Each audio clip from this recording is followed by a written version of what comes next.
A smooth first day for China's new yuan-based oil futures market. The decade-long project sees Shanghai joining the likes of London and New York as a global oil futures trading hub. It will give China more power in pricing oil sold to Asia. Establishing China's crude oil futures market is conducive to forging a benchmark price system that can reflect supply and demand relations in China and the Asia-Pacific region. This can help realize the ultimate goal of better serving the real economy. Also, it will contribute to the opening and internationalization of our futures market. It's China's first commodity derivative to be open to foreign investors, with Australia's Glencore making the market's first deal. Yuan-based trading is expected to boost Beijing's efforts to further internationalize the renminbi. As the contracts allow investors to hedge exposure to physical prices, it gives China more control over pricing the type of crude it consumes the most.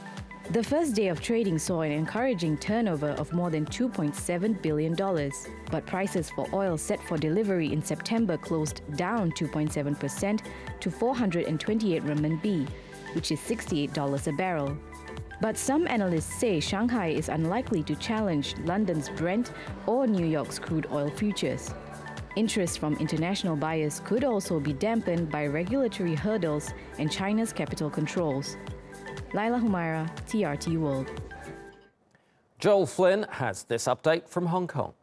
I think the one word that we've heard repeatedly today here in Asia used by analysts is roaring. I think that really encapsulates the level of demand that we have seen for a product that has been something like a quarter of a century in the making. At the open, we did see pretty huge volumes, which actually outpaced overnight transactions, and at one point we're outselling Brent as well. But prices ultimately tapered off as we progressed through the trading day, finishing, as you just heard, around 430 yuan a barrel, around $68 US.